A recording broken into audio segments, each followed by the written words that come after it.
Sekarang.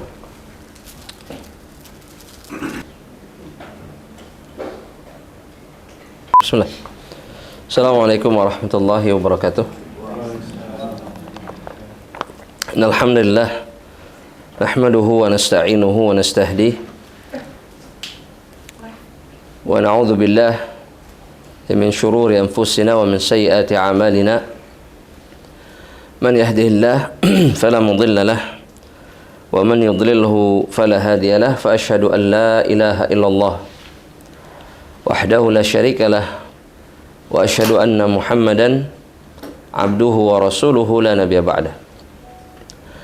Faqala jalla fi 'ulah fi muhkami tanzilihi wa huwa asdaqul qailin. Ya ayyuhalladzina amanu ittaqullaha haqqa tuqatih wa la tamutunna illa wa antum muslimun. Ya ayyuhan nasu taqu rabbakumul ladzi khalaqakum min nafsin wahidah wa khalaqa minha zawjaha wa batha minhuma rijalan katsiran wa nisaa'a wattaqullaha alladzi tasaaluna bihi wal arham innallaha kana 'alaikum raqibah. Ya ayyuhalladzina amanu ittaqullaha wa qulu qawlan sadida yuslih lakum a'malakum wa yaghfir lakum dhunubakum wa may yuti'illaha wa rasulahu faqad faza fawzan 'azima. Fa amma ba'd, ibadallah rahimani wa rahimakumullah. Sahabat mulia ya. Sahabat mulia.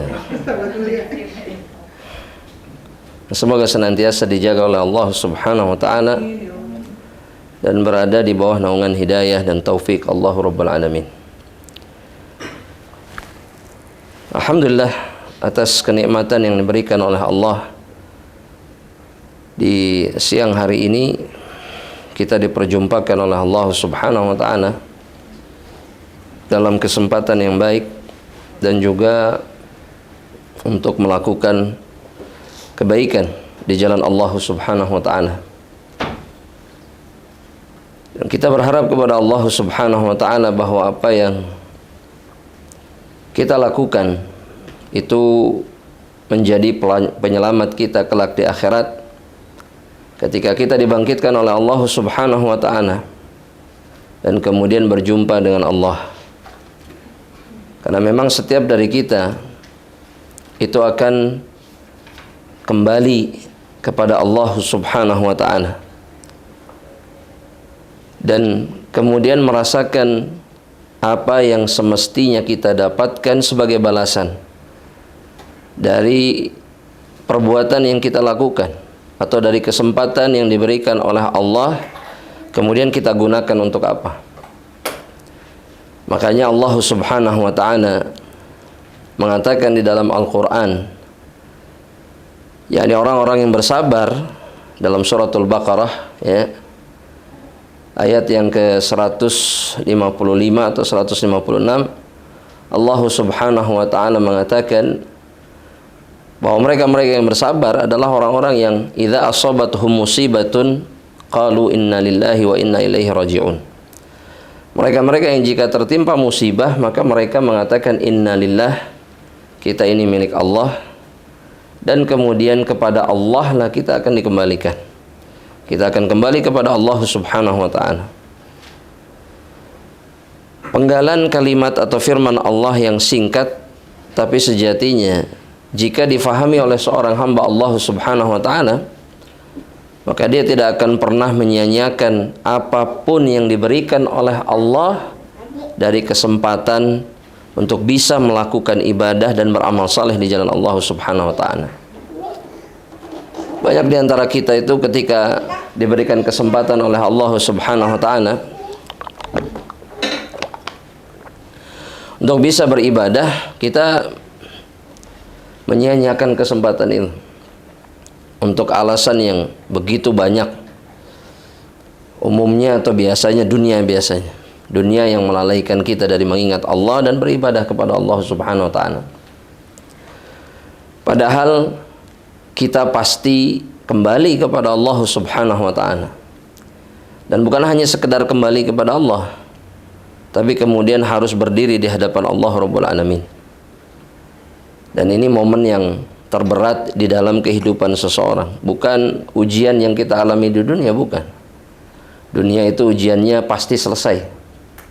Dunia ujiannya pasti selesai.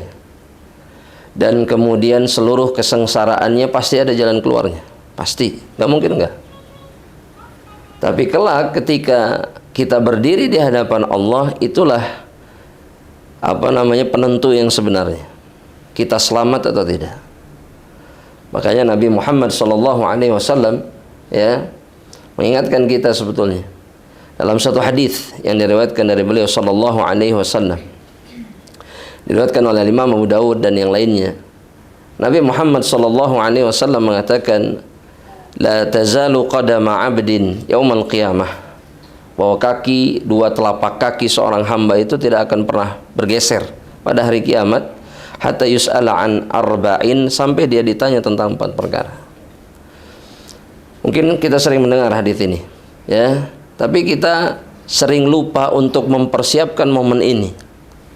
Anda yakin kita kalau ada event tertentu persiapannya pasti matang, betul tidak? Ini itu nggak boleh ada yang miss, nggak boleh ada yang meleset, karena itu menentukan keberhasilan secara ikhtiar, kan gitu. Tapi lantas kenapa kita tidak mempersiapkan diri untuk berjumpa atau berada di dalam keadaan di mana kita kemudian akan ditanya oleh Allah Subhanahu wa taala dan kita tidak bisa kemana-mana. Dan itu momen terberat sekali lagi kata para ulama di dalam kehidupan seorang hamba Allah Subhanahu wa taala. Dan Rasul sallallahu alaihi wasallam kemudian beliau mengatakan, yang pertama yang akan ditanya itu adalah an ilmihi fi ma'amil, tentang ilmunya, dia mengamalkannya untuk apa, atau bagaimana caranya dia mengamalkan ilmu yang dia miliki dari ilmu agama atau ilmu tentang Allah, tentang agama Allah Subhanahu wa taala. Jadi semakin kita tahu tentang agama Allah, semakin berat pertanyaan atau pertanggungjawaban di hadapan Allah Subhanahu wa taala. Tapi itu sebuah keharusan. Tahu agama Allah itu sebuah kewajiban. Nggak boleh menghindar. Dan ketika kita menghindar, justru hisabnya lebih berat. Ya, harus belajar. Itu yang pertama. Yang kedua, itu adalah an umrihi fima afna, tentang umurnya. Untuk apa kemudian dia habiskan? Umurnya untuk apa? Ya. Dan perkara yang kedua ini adalah perkara yang banyak manusia kemudian akan menyesal ketika datang kematian kepada mereka, karena mereka telah menyia-nyiakan kesempatan dari umurnya. Diberikan usia panjang oleh Allah, tapi dia gagal di dalam menggunakan kesempatan itu untuk mendekat kepada Allah Subhanahu wa taala. Jadi usia panjang itu tidak berkah kalau tidak dipenuhi dengan amal saleh. Seseorang atau mungkin setiap dari kita meminta usia panjang. Ya, pengen panjang umur nggak? Hah? Pengen panjang umur? Kenapa? Kenapa pengen panjang umur? Yang laki-laki aja lah saya tanya. Kenapa pengen panjang umur? Atau pengen pendek umur? Oh, pengen berkah. Jawaban aman itu. Ya, cari jawaban yang paling selamat. Ya, panjang. Panjang itu dambaan setiap orang. Maksudnya panjang umur itu dambaan setiap orang. Boleh, boleh. Karena Nabi Muhammad SAW juga berdoa sama Allah, fa ahyini, hidupkan aku ya Allah. Idza alimtal hayata khairan li, jika engkau tahu bahwa kehidupan lebih baik untuk diri. Boleh. Tapi Nabi mengingatkan, yang terbaik itu adalah yang panjang umurnya, wa hasuna amaluhu, dan baik amal salehnya. Karena memang hidup itu untuk beramal. Hidup itu untuk beribadah. Bukan untuk dunia. Bukan untuk dunia. Karena dunia itu sesuatu yang faniyah.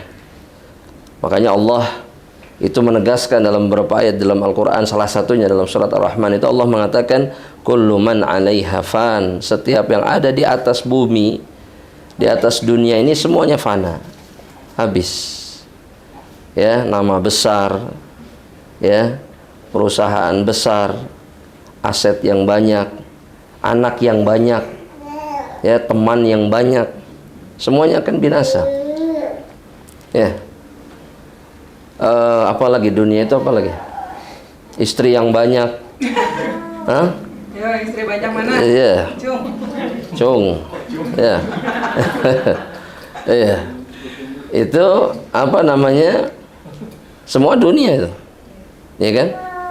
Tapi semuanya akan fana. Setiap pernikahan itu pasti ada ujungnya.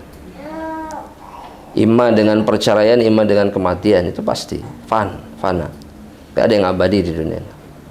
Pertemanan yang dibangun di atas dunia juga sama, fan. Makanya untuk apa kemudian seseorang menghabiskan hidupnya untuk dunia? Dunia itu dijalani, bukan dikejar. Karena semuanya akan menjadi pertanyaan yang berat di hadapan Allah Subhanahu wa taala. Dan kemudian Rasulullah SAW mengatakan wa'an malihi, yang akan ditanya tentang hartanya. Ini pertanyaan Allah Subhanahu wa taala. Supaya kita sadar bahwa momen ketika berada di hadapan Allah itu momen yang berat dan tidak sebentar, panjang. Karena pertanyaan itu akan berbicara, akan mencangkup banyak hal di dalam kehidupan yang sudah kita habiskan di dunia. Dan ketika kita gagal, maka jelas apa yang akan kita rasakan kemudian. Ya. Nah, tentang harta ini yang ditanya itu adalah min aina iktasabahu, dari mana dan kemudian untuk apa? Wa fima anfaqahu. Untuk apa? Itu pertanyaan yang kata para ulama banyak membinasakan hamba-hamba Allah Subhanahu wa taala. Karena untuk perkara yang satu ini Nabi juga pernah bersabda dalam hadis yang sahih. Ya. Kata Nabi, sabaqal fuqara, orang-orang fakir itu, ya, mendahului agniya, mendahului orang-orang yang agniya. Bi khamsi mi'ati am, dengan jarak 500 tahun fi dukhulil jannah, di dalam memasuki surga. 500 tahun, panjang. Dan semua itu sebenarnya bukan karena kekayaannya, tapi karena hisabnya yang terlalu panjang. Terlalu panjang. Karena semua akan ditanya oleh Allah Subhanahu wa taala. Dan yang terakhir, kemudian Rasulullah SAW mengatakan an syababihi, tentang masa mudanya. Dan masa muda ini meskipun sebagian dari kita mungkin sudah tidak muda lagi, tapi apa yang terjadi di masa lalu itu jika kemudian kita biarkan begitu saja, dia akan dimintai pertanggungjawaban oleh Allah Subhanahu wa taala. Dan semua pertanyaan ini, jamaah rahmatillah Allah Subhanahu wa taala, itu bisa kemudian kita selamat di dalamnya ketika kita hidup di dunia ini hanya untuk mencari keridhaan Allah Subhanahu wa taala dan selalu kembali kepada Allah. Makanya di zaman para sahabat itu banyak sekali jenis manusia. Ada pedagang, ada petani, ada pendakwah, ada mujahid, ada ini, ada itu. Tapi mereka punya satu tujuan yang sama. Hidup untuk akhirat, hidup untuk Allah Subhanahu wa taala. Makanya dalam semua apa yang mereka lakukan, hidup mereka diberkahi oleh Allah Subhanahu wa taala. Dan itulah kunci kebahagiaan dalam kehidupan. Ya, jadi kalau kita berpikir bahwa bahagia itu dunia, ya apa bedanya kita kemudian dengan orang kafir? Karena buat orang kafir kebahagiaan itu dunia. Betul? Dan Allah mengatakan bahwa dunia itu tempat tinggal mereka. Tempat terbaik mereka itu dunia. Bagi orang kafir dunia. Karena nanti di akhirat apa? Fannaru mathwal lahum, neraka yang jadi tempat tinggalnya. Gak ada kebahagiaan. Makanya Ibnu Hajar Al-Asqalani atau Imam Ibnu Hajar Al-Asqalani pernah dicegat seorang kafir Yahudi miskin. Ibnu Hajar kaya. Ibnu Hajar kaya.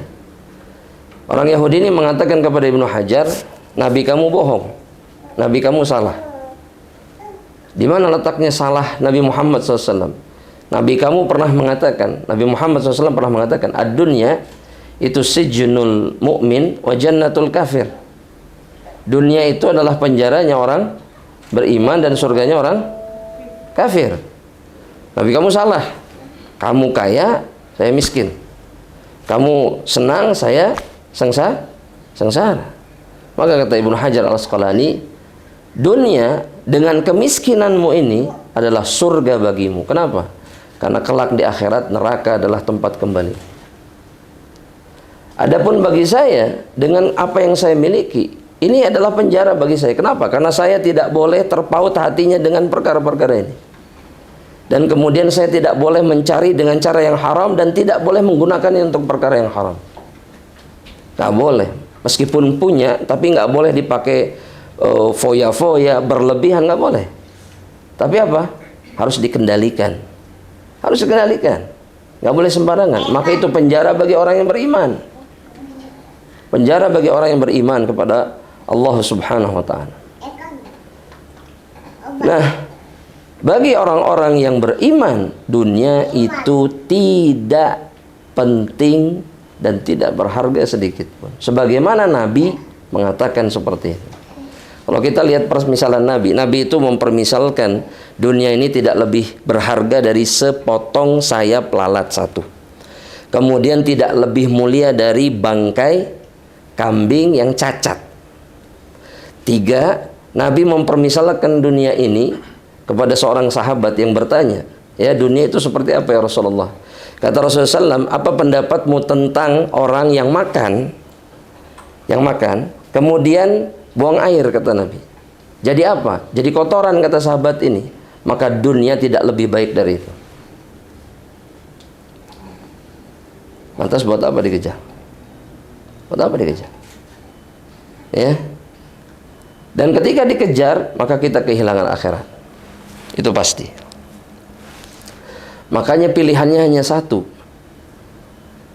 Ya, kembali meluruskan keinginan dan tujuan hanya mencari surga Allah Subhanahu wa Ta'ala dengan cara apapun. Dan semua ini akan muncul di dalam hati seseorang. Kalau dia beriman pasti. Kata para ulama, jika dia memiliki satu perkara dalam hatinya, maksudnya orang itu akan selalu ingat akhirat, akan selalu kembali sama Allah, ibadah kepada Allah kalau dia punya satu perkara ini dalam hati. Apa kira-kira? Iman, tapi ada satu sifat ini yang membuat dia terus kembali lagi. Apapun yang terjadi, balik lagi. Apapun yang terjadi, balik lagi. Apa coba? Hah? Ihsan. Terus apa lagi? Istiqomah. Terus apa lagi? Takut. Terus apa lagi? Ayo, cuma segitu jawabannya. Roja, khauf nanti. Roja, khauf, apa lagi? Rohbah. Jawabannya bukan itu. Bukan takut. Bukan takut. Ini yang sering kita lupakan. Apa coba? Kata para ulama, asyauqu ila liqa'illah. Rindu untuk berjumpa dengan Allah Subhanahu wa Ta'ala. Dan kita jarang minta ini sama Allah. Padahal Nabi itu selalu meminta kepada Allah dalam salah satu doanya, ya, wa as'aluka syauqa ila liqa'ik. Saya meminta kerinduan untuk bisa berjumpa dengan dirimu, ya Allah. Sebagaimana kita kalau kangen sama seseorang, pasti kita akan melakukan apa saja untuk bisa ketemu. Betul nggak? Apapun yang terjadi. Ya, mau pulang ke rumah macet, banjir, apa lagi? Mogok, apa lagi? Ban pecah dua-duanya, terus apa lagi? Woi, sengsara lah sudah. Tapi tetap pulang nggak? Tetap pulang. Apapun yang terjadi. Begitulah juga seorang hamba ketika dia merindukan perjumpaan dengan Allah Subhanahu wa Ta'ala. Maka dia tidak akan pernah berhenti.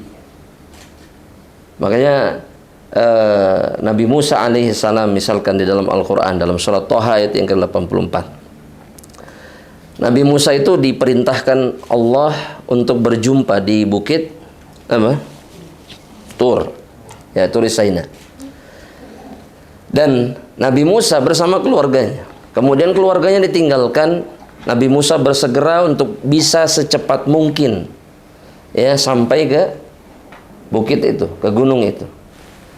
Maka ketika sampai ditanya oleh Allah Subhanahu wa Ta'ala, apa yang membuatmu terburu-buru wahai Musa? Maka kata Musa, dalam firman ini dihikayatkan oleh Allah Subhanahu wa Ta'ala, wa ajiltu ilaika rabbi litarda. Aku memang buru-buru ya Allah menuju dirimu, ya, agar aku cepat-cepat engkau berikan ridha, agar engkau meridhoi diriku. Para mufassirin mengatakan Musa melakukannya karena dia tidak sabar lagi untuk berjumpa dengan Allah Subhanahu wa taala. Ini yang disebut dengan syauq, kerinduan untuk berjumpa dengan Allah Subhanahu wa taala. Ya, dan ini mungkin yang masih lemah di dalam diri kita, sehingga kita ini dipanggil ke masjid nggak datang, dipanggil ke majelis ilmu tidak hadir, nggak hadir. Uzurnya ada terus, betul tidak? Jamaah? Iya, ada terus uzurnya. Padahal dipanggil ke taman surga Allah Subhanahu wa taala. Ya. Giliran hadir, ya hatinya gak enak. Hatinya gak enak. Bukan seperti seseorang yang rindu untuk berada di bawah naungan rahmat Allah Subhanahu wa taala.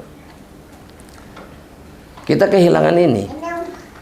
Kita kehilangan syauq ila liqa'illah. Makanya dalam satu hadis yang sahih, ya, Masya Allah, barakallahu fiik, ya, Masya Allah, barakallahu fiik, masyaallah fiik. Sampai mana tadi? Ya, sampai berjumpa, ya, sampai berjumpa. Apa kata Nabi Muhammad SAW dalam hadis yang sahih, dalam hadis Bukhari atau Muslim? Kata Nabi Muhammad SAW, man ahabba liqa Allah ahabballahu liqa'ah. Barang siapa yang cinta, suka untuk berjumpa dengan Allah Subhanahu wa taala, maka Allah pun suka untuk berjumpa dengan dirinya. Pertanyaannya sekarang, ada di dalam hati atau tidak perasaannya? Kita nggak usah bicara banyak amal soleh, nggak usah bicara kembali taat atau kembali kuat keimanannya, kalau memang tidak ada kerinduan kepada Allah Subhanahu wa taala. Cuma ya, mereka-mereka yang tidak punya kerinduan memang tidak akan pernah berusaha keras untuk bisa kembali lagi dan bergantung hanya kepada Allah Subhanahu wa taala. Dan ini musibah terbesar di dalam kehidupan seseorang. Jelas tidak akan pernah ada kebahagiaan bagi mereka-mereka yang berada dalam keadaan seperti ini. Nggak akan. Karena mereka kehilangan sumber kekuatan yang sebenarnya di dalam hati seorang mukmin untuk bisa melakukan yang terbaik di jalan Allah Subhanahu wa taala. Itu syauq, rindu. Makanya seorang sahabat Nabi Muhammad SAW yang bernama Barra ibnu Azib, beliau mengatakan begini. Ini kalimat beliau sangat benar. Kata beliau begini, asyauq, rindu untuk berjumpa dengan Allah itu adalah ruh ad-du'a wa muharrikuhu. Syauq itu adalah ruh di dalam doa seseorang, dalam ibadah seseorang, dan yang menggerakkan seseorang untuk melakukan ibadah. Rindu, kangen, ingin ketemu sama Allah Subhanahu wa taala dalam keadaan yang terbaik. Ya. Dan beliau juga kemudian mengatakan wa ma'uhu wa haqiqatuhu. Rindu berjumpa dengan Allah itu adalah hakikat iman yang sebenarnya. Orang mukmin itu cirinya, di antara ciri terkuat yang ada dalam jiwanya adalah ketika dia selalu ingin berjumpa dengan Allah dan melakukan yang terbaik. Dalam keadaan yang terbaik dia berjumpa dengan Allah Subhanahu wa taala. Dan ketika tidak ada, maka seseorang kemudian akan menjumpai keadaan yang sangat tidak baik di dalam dirinya. Pasti. Ini yang kemudian orang bilang futur. Ya, terus apa lagi? Lagi turun imannya. Terus lagi apa lagi? Bahasanya macam-macam untuk menunjukkan bahwa kita sedang tidak bersemangat dalam beribadah. Karena yang hilang itu adalah kerinduan untuk berjumpa dengan Allah. Itu yang hilang. Tapi orang yang masih memiliki ini, selemah apapun keadaannya, dia akan berusaha keras untuk kembali. Makanya kalau kita lihat para sahabat Nabi Muhammad SAW di dalam kehidupan mereka, Sebagian dari mereka itu digotong ke masjid hanya untuk melakukan sholat, padahal mereka sangat lemah. Saking lemahnya mereka digotong, duduk di masjid hanya untuk melakukan sholat. Gak bisa, hati mereka gak sabar. Hati mereka gak bisa menahan diri ketika dipanggil untuk ke masjid, namun kemudian mereka tidak hadir. Gak bisa. Tubuh lemah, kaki gak berdaya, tapi jiwa mereka itu gak bisa untuk kemudian meninggalkan ibadah itu begitu saja. Ya, maka ini adalah ciri manusia-manusia yang betul-betul berhak mendapatkan kebahagiaan di dunia dan di akhirat kelak. Allah Subhanahu wa taala juga berfirman ya di dalam Al-Qur'an, ya, menceritakan tentang para nabinya yang tidak pernah kemudian ya berhenti untuk kembali lagi kepada Allah Subhanahu wa taala apapun keadaan mereka yang alami. Apapun keadaan yang mereka alami. Apapun keadaan yang mereka alami. Mereka selalu kembali kepada Allah Subhanahu wa taala. Nah, pertanyaannya sekarang, lantas apa yang membuat kemudian perasaan ini hilang dari dalam dada kita? Gak lagi kemudian memiliki kerinduan untuk berjumpa dengan Allah Subhanahu wa ta'ala. Sebagaimana Nabi Muhammad SAW, ketika beliau diberikan pilihan oleh Allah di detik terakhirnya, Nabi itu bisa hidup lebih panjang. Nabi itu bisa hidup lebih panjang. Ketika datang ajalnya, Nabi diberikan pilihan. Nabi Muhammad SAW beberapa hari setelah sebelum beliau diwafatkan oleh Allah, beliau itu berkhutbah di hadapan para sahabat. Ya, dalam hadis yang sahih disebutkan riwayat Imam Bukhari Muslim, abdun, kata Nabi, khayyarahullah bainad dunya wal akhirah. Ada seorang hamba yang diberikan pilihan oleh Allah antara dunia dengan akhirat, atau bainad dunya wa baina ma indallah, antara dunia dengan apa yang dijanjikan di sisi Allah Subhanahu wa ta'ala. Maka kata Nabi, fakhtara ma indallah, hamba ini memilih apa yang ada di sisi Allah Subhanahu wa ta'ala, itu surga. Maka ketika Nabi selesai mengucapkan kalimat itu, Abu Bakar As-Siddiq seketika kemudian menangis keras. Abu Bakar As-Siddiq menangis keras. Karena Abu Bakar As-Siddiq faham bahwa laki-laki hamba yang dimaksud itu adalah dirinya, Nabi Muhammad SAW. Nabi diberikan pilihan mau lanjut di dunia atau selesai sampai di sini dan kemudian engkau mendapatkan apa yang dijanjikan oleh Allah. Maka yang dipilih Rasulullah SAW, fakhtara ma indallah, selesai dan mendapatkan balasan Allah Subhanahu wa ta'ala. Dan ini yang namanya syauq, karena Nabi sudah terlalu rindu untuk berjumpa dengan Allah Subhanahu wa ta'ala. Makanya dalam keadaan apapun Nabi tidak pernah meninggalkan kesempatan untuk bisa mendekat kepada Allah. Orang berpikir ya bahwa Nabi itu tidak pernah malas. Anda mau tanya, Nabi pernah malas nggak? Pernah hoream tidak untuk beribadah? Kayak kita kan sering horeamnya, betul nggak? Ya, Nabi pernah nggak?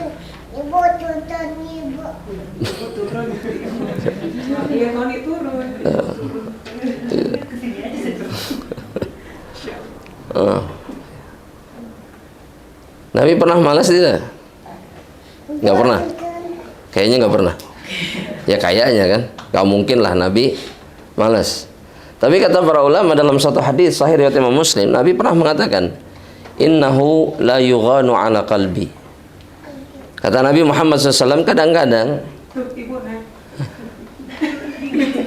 kadang-kadang itu yughanu ala qalbi, kadang-kadang itu hati saya itu tertutupi dari kebaikan. Maksudnya hati Rasulullah SAW itu terhalang, ya, sehingga beliau tidak melakukan kebaikan. Kadang muncul perasaan tidak semangat. Itu diantara maknanya kata para ulama, yughan ala qalbi. Dan itu terjadi. terjadi kepada Nabi Muhammad SAW.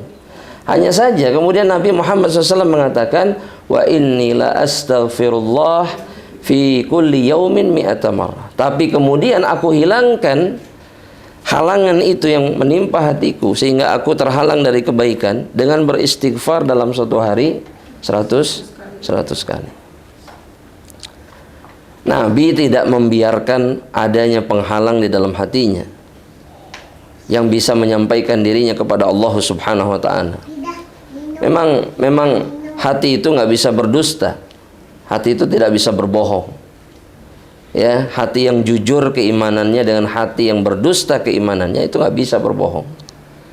Ya, dan tolak ukurnya adalah ibadah. Para pembohong di dalam imannya adalah mereka-mereka yang pasti malas dalam ibadah.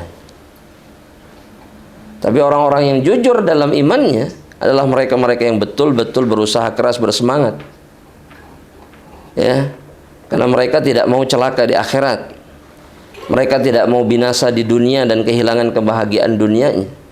Karena penentu kebahagiaan dunia itu bukan dunia, bukan apapun yang ada di dunia, tapi iman yang ada di dalam dada dan amal soleh yang dikerjakan oleh anggota tubuhnya.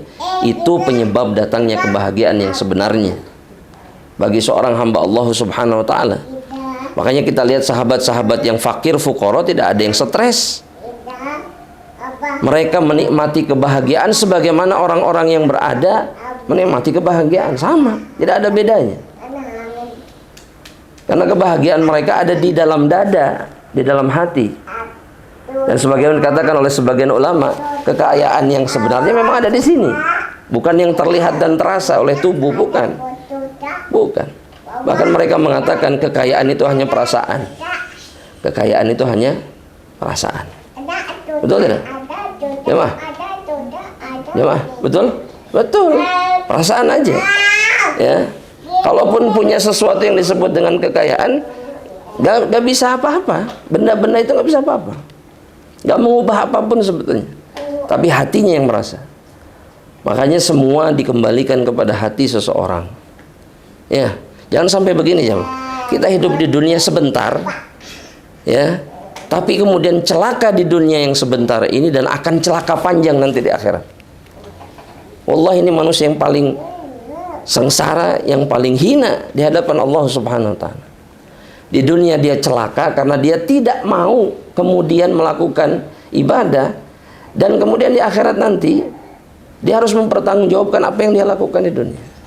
Dan celakanya panjang. Makanya Allah Subhanahu wa ta'ala itu tidak peduli kepada orang-orang yang ketika di dunia dia tidak mau kembali sama Allah. Dia melupakan Allah. Makanya Allah balas nanti di akhirat. Dalam surat At-Taubah Allah mengatakan begini, nasullah. Mereka lupa sama Allah di dunia. Ya. Apa tandanya manusia lupa? Ibadah enggak, melakukan kebaikan tidak, disuruh tobat enggak, dosa jalan terus. Semua keburukan dikerjakan, semua kebaikan ditinggalkan. Dia lupa apa yang harus dia lakukan. Apa hak Allah Subhanahu wa ta'ala? Maka kata Allah, fanasiyahum. Allah akan lupa sama mereka. Nanti di saat setiap makhluk membutuhkan Allah Subhanahu wa ta'ala di akhirat. Ini manusia yang paling celaka. Nasullah fanasiyahum. Mereka lupa Allah di dunia, maka di akhirat kata Allah, Allah pun lupa sama mereka. Makanya semua pilihan itu ada di tangan kita, dan kemudian kesempatannya hanya di dunia. Allah sudah mengingatkan kita kok dalam Al-Quran, ya. Misalkan dalam surat An-Nahl ayat yang ke-97, ketika Allah Subhanahu wa ta'ala mengatakan, man amila salihan min dzakarin aw untha, mereka-mereka yang beramal saleh dari kalangan laki-laki ataupun perempuan, wa huwa mu'minun, dalam keadaan dia beriman kepada Allah Subhanahu wa ta'ala. Amal saleh iman. Amal saleh iman. Allah mengatakan beramal saleh dan mukmin. Maka kata Allah Subhanahu wa ta'ala, fala nuhyiyannahum hayatan thayyibah. Maka kami akan berikan kehidupan yang baik kepada mereka. Hayatan thayyibah. Di dunia baik. bahagia, hidup di dunianya indah, penuh kesenangan. Kan banyak orang yang terlihat kehidupan dunianya baik-baik saja, tapi tidak apa? Tidak bahagia. Banyak. Makanya sekali lagi, kebahagiaan itu ada di mana? Di hati. Di hati. Ya. Terlihat bahagia itu tidak bahagia, tidak mendatangkan kebahagiaan. Tapi kebahagiaan yang sebenarnya ada di mana? Di hati. Dan Allah mengatakan falanuhyiyannahu hayatan thayyibah. Kami berikan kehidupan yang baik.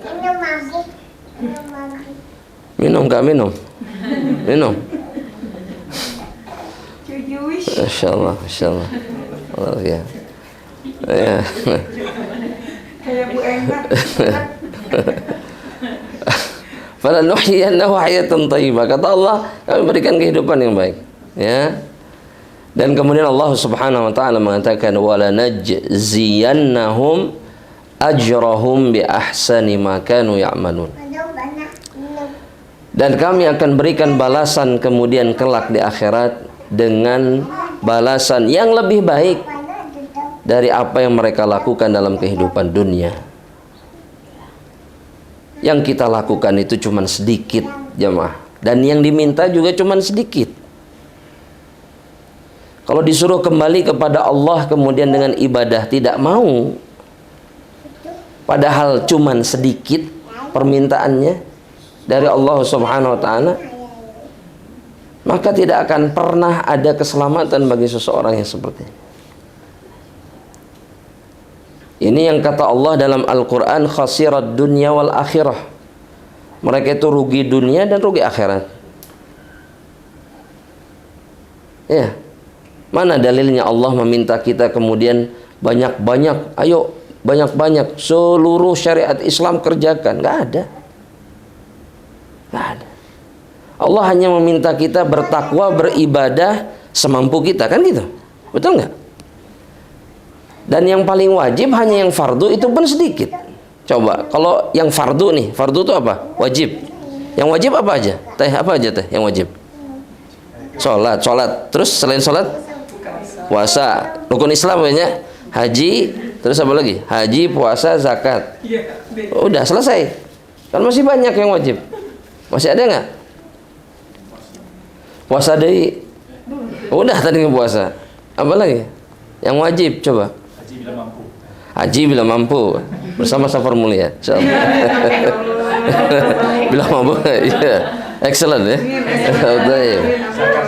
Oh, zakat. Udah tadi Pak, zakat. Udah, apa lagi selain rukun Islam? Apa? Hah? Birrul walidain, terus apa lagi? Hah? Menunaikan hak orang lain, tidak khianat, tidak zalim. Terus apa lagi? Apa lagi? Banyak. Sebanyak-banyaknya, semua perkara itu bisa kita lakukan. Dan seseorang yang melakukan itu saja cukup. Cukup. Kalaupun dia ingin menambah dengan yang lain, yang diminta sama Allah cuma satu. Apa? Dawamkan. Karena kata Nabi Muhammad SAW, misalkan setelah yang wajib, ana milihnya sholat duha aja. Dawamkan, titik, sudah. Sholat duha aja terus sampai akhir hayat. Silahkan. 2 rakaat terus, tahajud 2 rakaat terus sampai mati. Dawam. Maka kata Nabi Muhammad SAW, ahabbul amali ilallah adwamuha wa inqal. Amalan yang paling dicintai oleh Allah yang paling bukan yang sedikit, tapi dawam, konsisten. Ini yang menunjukkan Allah tidak minta banyak. Allah tidak minta banyak. Yang Allah minta adalah kita terus menerus beribadah kepada Allah meskipun dengan ibadah yang sedikit. Makanya kita nggak punya hujah nanti di akhirat. Nggak punya hujah ketika ketemu Allah. Ya Allah, berat Islam, saya nggak mampu, nggak sanggup, nggak ada hujah. Allah cuma minta sedikit lah. Makanya mereka itu rugi dunia akhirat. Padahal kalau mereka memilih satu aja yang mereka pegang erat, mereka pasti selamat. Makanya orang beriman itu nggak bisa dia mengatakan, wah saya berat, Islam itu terlalu berat buat saya, ibadah itu terlalu banyak. Nggak bisa. Karena memang Allah tidak minta banyak. Yang diinginkan oleh Allah apa? Kamu konsisten, istiqomah. Dan satu hal yang sering menghancurkan keistiqomahan kita, satu, Nabi sudah kabarkan itu dalam hadis yang sahih riwayat Imam Ahmad. Apa coba? Yang menghancurkan keistiqomahan. Kalau menurut hadirin apa dulu? Maksiat. Terus apa lagi? Cinta dunia. Cinta dunia. Terus satu lagi aja. Apa? Maksiat tadi udah dosa. Lingkungan. Nabi mengatakan dalam hadis sahih riwayat Imam Ahmad, kata Nabi Muhammad SAW, bahwa yang menghancurkan keistiqomahan anggota tubuh ini untuk taat sama Allah apa? Lidah, mulut. Karena kata Nabi Muhammad SAW, setiap hari yang dilalui oleh seorang hamba Allah Subhanahu wa taala, kulla yaumin asbaha mu'min, seorang mukmin itu bangun di pagi hari, illa qalatil jawari, melainkan seluruh anggota tubuh akan mengatakan kepada lidah, ittaqillaha fina, bertakwalah kepada Allah dalam urusan kami. Kata mereka, kata anggota tubuh, ini istaqamta istaqamna. Kalau kamu lurus di jalan Allah, kamu nggak melakukan yang haram-haram, wahai lidah, maka seluruh anggota tubuh ini yang lain ini, anggota tubuh yang lain juga akan ikut istiqamah. Wa ini wajajta, jika lidahmu itu bengkok, berdosa, bermaksiat, melakukan yang haram, maka jangan harap kemudian anggota tubuh yang lain istiqamah. Enggak. Kata mereka, kami pun akan ikut bengkok seperti diri. Makanya Nabi wanti-wanti sama Mu'adz bin Jabal, jaga mulutmu, jaga mulut, hati-hati ya, karena ini yang menghancurkan keistiqomahan seseorang di atas ketaatan di jalan Allah Subhanahu wa ta'ala. Dan yang kita butuhkan kelak itu cuman amal yang akan dibalas dengan surga oleh Allah Subhanahu wa ta'ala. Wallahu ta'ala alam bisawab. Ya, mungkin ini saja dulu untuk muqaddimah. Barangkali ada kajian-kajian yang lain insyaallah ta'ala ya di kemudian hari. Wallahu ta'ala alam. Dan mudah-mudahan yang singkat dan sedikit ini paling tidak memberikan asar itu bekas di dalam hati, bahwa memang betul-betul kita di dalam kehidupan ini diciptakan sama Allah itu memang hanya untuk kemudian beribadah dan kembali kepada Allah Subhanahu wa ta'ala. Gak ada lagi. Diturunkan ke dunia, diciptakan oleh Allah untuk apa? Untuk kembali lagi sama Allah Subhanahu wa ta'ala. Allah yang menciptakan, kemudian menjalani kehidupan, tapi kemudian kembali lagi sama Allah Subhanahu wa ta'ala untuk mempertanggungjawabkan segalanya. Dan mereka yang gagal itu adalah mereka yang meninggalkan amal di dalam kehidupan ini, maka kelak kehidupan mereka akan betul-betul sengsara ya, ketika mereka ternyata gagal di dalam melakukan amal saleh dalam menunaikan hak Allah Subhanahu wa ta'ala. Wallahu ta'ala alam. Nah, silahkan kalau ada pertanyaan sebelum kita akhiri kajian ini. Fadhal.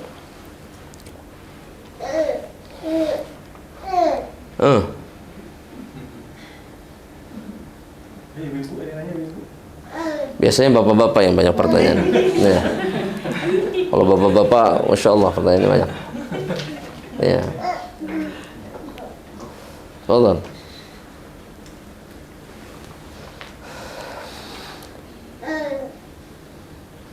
Fadhal jamaah. Mungkin saya tentang tadi dosa lidah ya. Iya. Mungkin nanti bisa lebih jelaskan sedikit tentang yang sering kita lakukan, mungkin ghibah ya. Iya. Mungkin ada beberapa hal yang mungkin ghibah yang diperbolehkan. Ghibah yang diperbolehkan. Ya, maksudnya. Nah, ya hukum asal ghibah itu haram. Haram ya. Jadi gini, ghibah itu hukum asalnya berdasarkan Al-Qur'an ya, dalam surat Al-Hujurat itu haram. Ya. Kata Allah Subhanahu wa ta'ala, wala yaghtab ba'dukum ba'dha, jangan saling menggibahi satu sama lain. Ayuhibbu ahadukum an ya'kula lahma akhihi maitan fakarihtumuh, kata Allah Subhanahu wa ta'ala. Enggak apa-apa, enggak apa. Barakallahu fiik. Kata Allah Subhanahu wa ta'ala, ya. Selingan coba. Oh, masya Allah, barakallahu fiik. Apa namanya? Allah bilang, apakah kalian mau, suka untuk memakan daging bangkai saudara kalian? Jadi para ulama sepakat bahwa ghibah itu haram. Ghibah itu haram. Kemudian diizinkan jika ada maslahat. Dan dalam Islam itu perkara yang haram itu jadi boleh kalau ada maslahatnya. Ya, seperti yang dikatakan dalam kaidah fikih itu ad-darurat tubihul mahdzurat. Yang darurat yang mengharuskan seseorang melakukan sesuatu karena ada maslahat yang penting di dalamnya. Kalau tidak dilakukan bahaya, itu membolehkan seseorang melakukan yang haram, termasuk ghibah.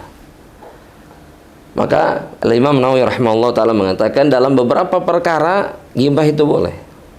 Seperti dalam masalah qadha. Qadha itu pengadilan. Ketika dalam kasus kejahatan, ya. Nggak bisa kemudian ketika saksi ditanya, gimana saksi, apa yang kamu ketahui? Ana nggak mau, Pak Hakim, karena ini ghibah. Ghibah ini haram, ana nggak mau menyebutkan aib saudara ana. Ya nggak bisa, wajib dalam kondisi seperti itu. Ya, ataupun misalkan dalam masalah perselisihan. Ya, perselisihan pasangan suami istri misalkan, masing-masing harus menyebutkan apa yang menjadi masalah. Ini ghibah. Ini ghibah, ya. Dan kemudian juga dalam masalah fatwa, minta fatwa sama seorang ulama, dia harus menyebutkan, misalkan orang ini begini, kelakuannya seperti ini, hukumnya seperti apa. Dia harus menyebutkan keburukan seseorang untuk meminta fatwa dan beberapa perkara yang lain. Nah, tapi kemudian hukum asalnya jika tidak ada hal-hal maslahat besar, maka ghibah itu tidak ada uzur sebetulnya, tidak boleh dilakukan apapun alasannya, ya, selama tidak ada maslahat yang besar. Makanya seseorang yang berghibah ini, dia itu akan kemudian di akhirat ketika dia tetap menggibahi saudaranya, dia akan habis pahala yang dia kerjakan dalam kehidupan dunia. Kenapa? Karena ghibah itu kezaliman terhadap saudaranya, dan setiap kezaliman akan diselesaikan oleh Allah jika dia tidak bertobat dengan cara apa? Ambil pahala. Pahala siapa yang diambil? Orang yang digibahi. Pahala kita untuk orang. Orang yang menggibahi akan mentransfer pahalanya kepada orang yang digibahi. Jika tidak selesai kezalimannya karena terlalu panjang sering digibahi, ya, maka apa? Dosa orang yang digibahi akan dipindahkan kepada orang yang menggibahi. Makanya jangan gibah. Gibah itu sudah kita rugi, ya. Ketika kita gibahi nggak berubah kok keadaan, betul nggak? Ya, sakit hati kita, kesebelan kita, hasad kita, kebencian kita juga nggak bermanfaat, nggak menyakiti orang yang digibahi, nggak. Tapi dosa aja jelas, dan itu tidak akan selesai di dunia.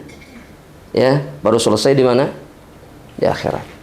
Dan caranya seperti itu Allah menyelesaikan dosa ghibah. Makanya Nabi ketika ada satu sahabat, ini hadisnya sahih itu Imam Bukhari, membicarakan aib saudaranya di depan Nabi. Orangnya nggak ada. Jadi sahabat ini bilang, "Oh, si fulan tuh begini-begini." Kata Nabi, "Takhallal." Bersihkan mulutmu. Itu diulang-ulang sama Nabi. Bersihkan mulut. Orang ini bingung. Kenapa ya Nabi, saya nggak makan apa-apa. Bersihkan mulutmu. Kemudian nanya, "Ada apa ya Rasulullah?" "Kamu menggibahi saudaramu. Engkau seperti memakan daging bangkai saudaramu." Cara Nabi mengingatkannya seperti itu. Karena memang dosanya seperti makan daging bangkai. Mayit mati, disobek, disayat, dagingnya diambil, kemudian itu dosa ghibah. Makanya jangan ghibah. Allahu a'lam. Kalau membicarakan tentang kasus yang menimpa kita misalnya, ada kejadian gini, terus kan kita mesti kasih tahu nih ke tim bahwa kita lagi menghadapi masalah ABCD gitu. Itu termasuk ghibah nggak itu? Kalau menyebutkan ini ghibah itu ketika jelas siapa yang dibicarakan. Jelas lah kan. Ya, ketika jelas itu Ya, misalnya ada kejadian misalnya kayak sebentar. jamaah gitu. Ketika kita jelas menyebutkan nama, itu hukum asalnya ghibah. Itu dulu yang harus diingat. Itu ghibah namanya. Tapi kemudian kan ada maslahat yang harus dikejar. Ini kalau nggak dikasih tahu, maka yang terjadi madorot. Seperti contoh misalkan, ini kita lagi ngalamin ada penipuan nih, kita kena tipu.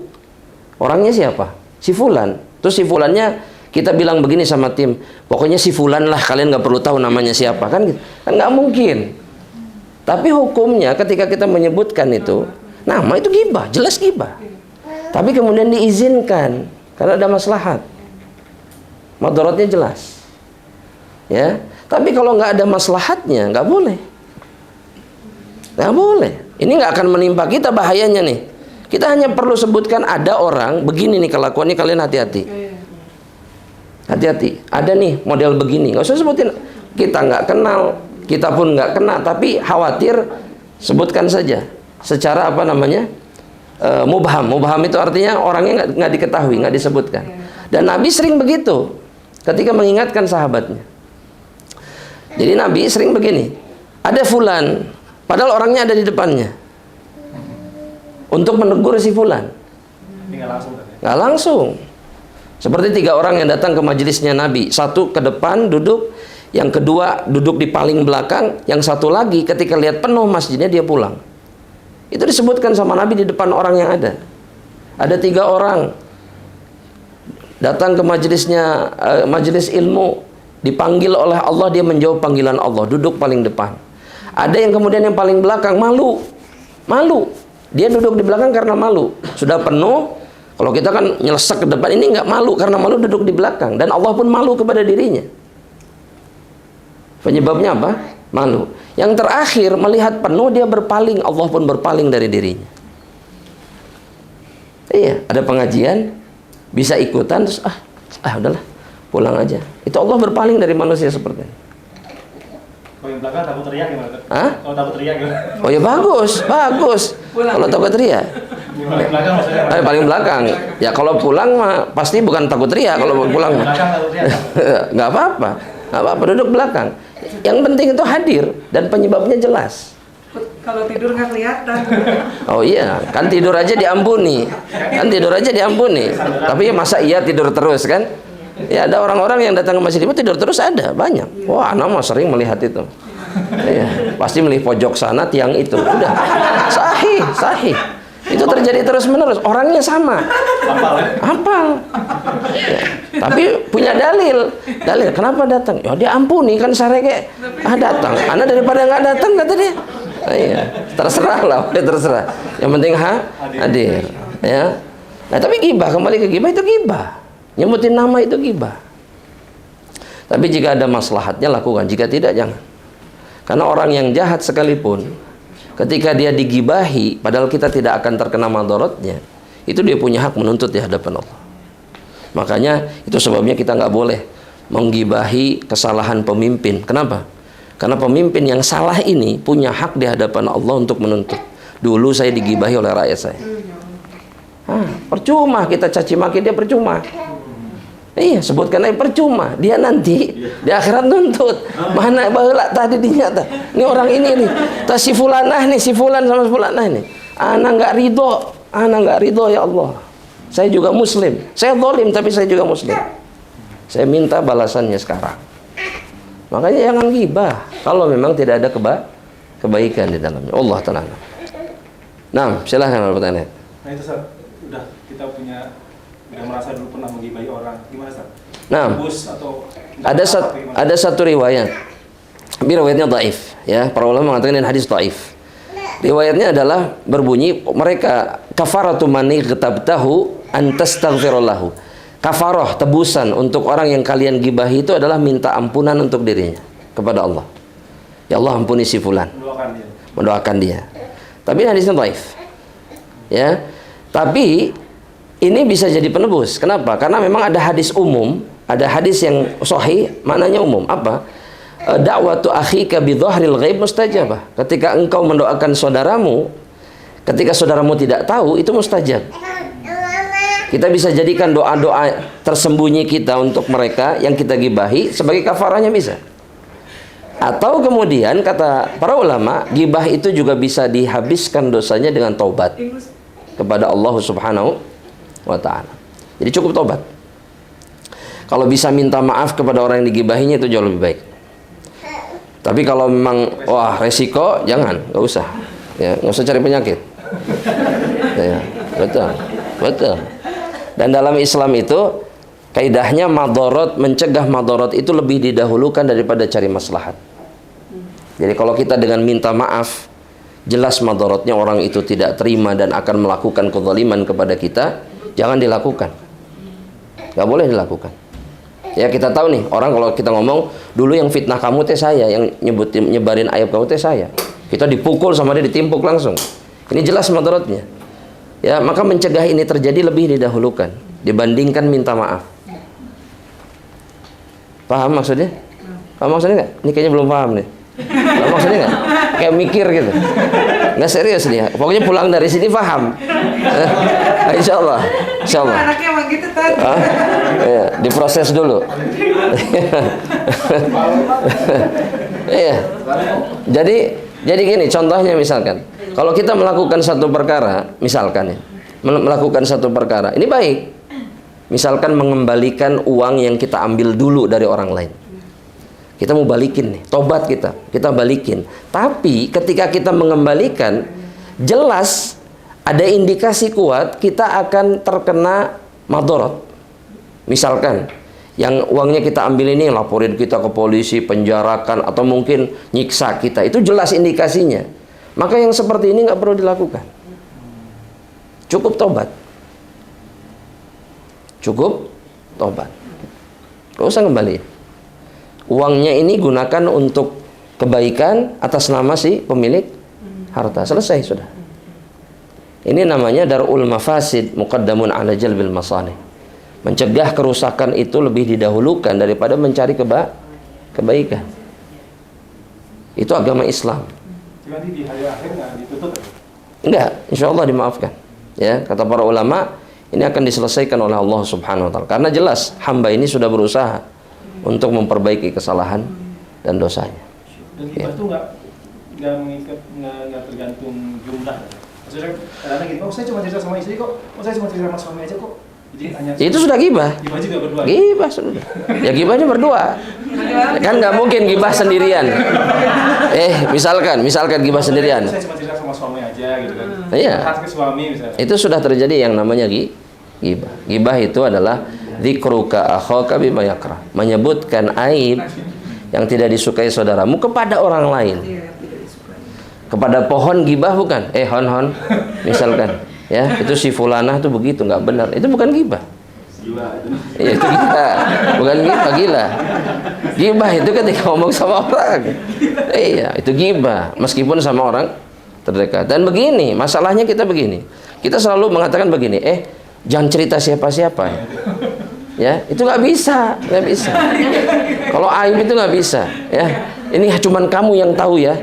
Orang lain nggak boleh tahu. Itu nyampe ke semuanya. Makanya jangan diceritakan. Jangan diceritakan, simpen telan. Kalau itu aib orang lain, sudah. Nah, kadang-kadang kita ada orang yang tiba-tiba nyakit kita atau dia ngomong dan kita hentikan. Hentikan. Udah. Anda nggak mau dengar. Hah? Oh, ganggu berarti tertarik. Oh gitu. Kalau ganggu berarti punya perhatian. Oh iya. Oh gitu ternyata. Oh ternyangka. Barakallahu fiik. Ya. Berarti punya perhatian.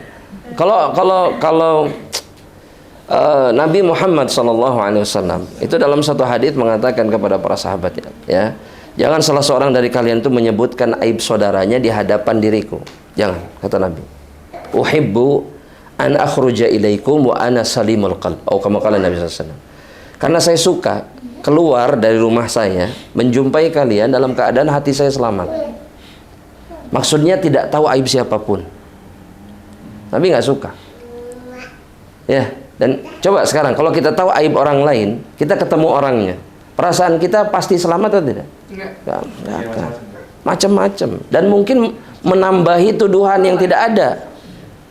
Oh, kamu begini, ini pasti orang ini, wah ini kan kata si itu kan pembohong nih. Oh, kan pasti begitu.